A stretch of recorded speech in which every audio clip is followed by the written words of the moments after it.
You know that feeling, waiting for something, watching the clock, and time just stops. Every second feels like a minute. Every minute feels like an hour. Your brain isn't broken. It's doing something very specific. And once you understand it, you'll never experience slow time the same way again. First, the most important thing to understand. Time doesn't feel anything. It just exists. The speed of time you experience is entirely constructed by your brain. Your brain has no clock. It estimates time using memory, attention, emotion, and body signals. Change any one of those, and time changes completely. The main reason time slows down? Attention. When your brain has nothing to process, no task, no stimulation, no problem to solve, it turns its full attention to time itself. And the more you watch time, the slower it moves. Scientists call this the watched pot effect. Your attention makes time crawl. Boredom isn't just unpleasant. Brain scans show boredom activates the same neural regions as physical pain. Your brain literally hurts when it's understimulated. This is why solitary confinement, where inmates have nothing to do, is considered one of the most psychologically damaging punishments in existence. When you're in pain, time stretches dramatically. Studies show patients in chronic pain consistently overestimate how much time has passed by up to 40%. Your brain floods with cortisol, your attention narrows to the pain, and every second gets recorded in sharp detail. More detail, more time felt. Anxiety supercharges your brain's internal clock. When you're anxious, your brain enters threat detection mode, scanning everything rapidly, hyper alert. This rapid scanning records more events per second than normal.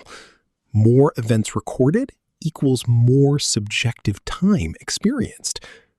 Anxious people don't just feel time differently, they are literally processing more of it.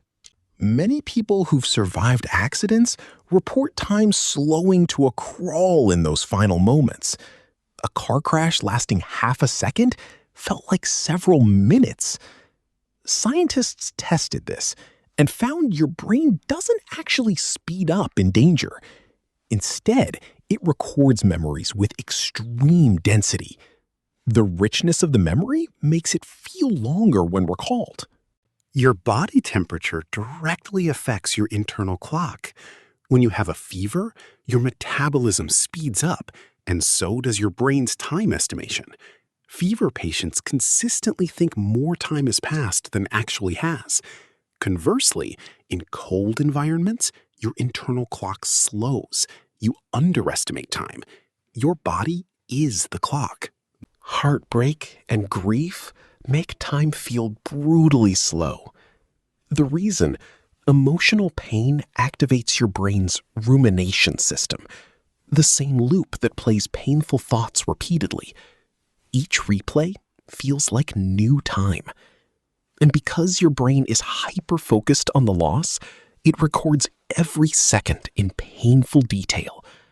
A week of heartbreak can feel like a year. Waiting is psychologically unique because it combines 3 slow time triggers simultaneously: boredom, anxiety about what's coming, and full attention on time itself. Research shows humans overestimate wait times by an average of 36%. A 10-minute wait feels like 14 minutes every time, without exception. Here's the flip side that proves the theory. Flow state, when you're completely absorbed in a task, makes time vanish entirely. Musicians, athletes, surgeons, and programmers report losing hours in what felt like minutes. Your brain in flow stops monitoring time completely. No attention on time? Time disappears.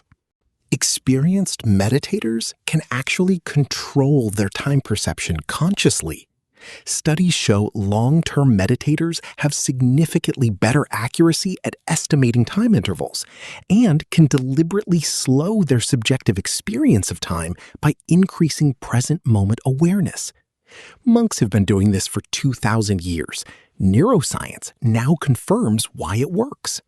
Dopamine directly controls your internal clock speed. High dopamine, your clock runs fast, time flies. Low dopamine, your clock drags, time crawls.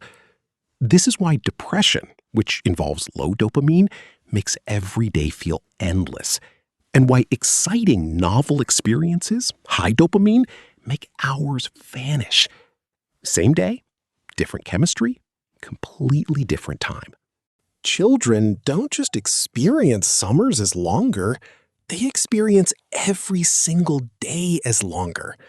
A child's brain processes 30% more sensory information per second than an adult brain. More input recorded per second equals more subjective time per second.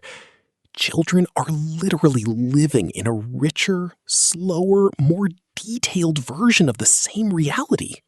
There's a reason Monday feels longer than Friday. On Monday, you're more alert, more anxious, more aware of time. By Friday, you're in autopilot mode, brain recording less, time passing faster. Your brain's engagement level is a direct time dial. Engaged equals slow time. Autopilot equals fast time. For people with PTSD, traumatic moments don't just feel slow, they feel frozen. The brain records trauma in a fragmented, hyper-detailed way that makes it feel permanently present. The memory doesn't feel past, it feels now. This is why trauma survivors don't just remember the event, they relive it. The brain's time system breaks under extreme stress. Here's the beautiful paradox. The same slow time that feels like torture in a waiting room is what makes life feel rich and long when looked back on. Slow time means your brain is recording.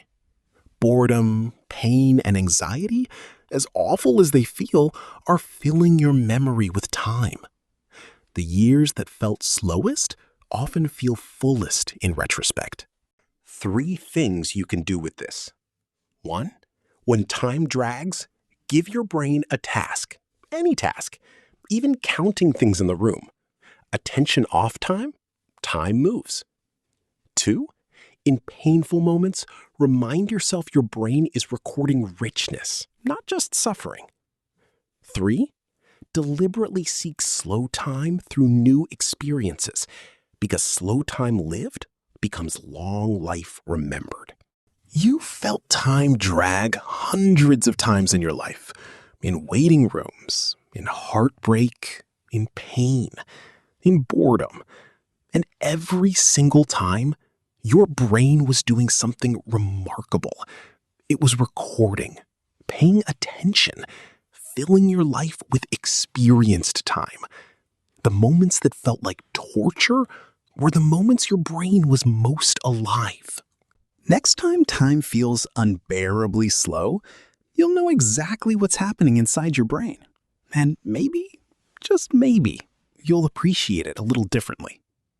Drop a comment. When does time feel slowest for you? And if you haven't watched our video on why time speeds up as you get older, please check out the previous one. Subscribe to Cool Guess. See you in the next video.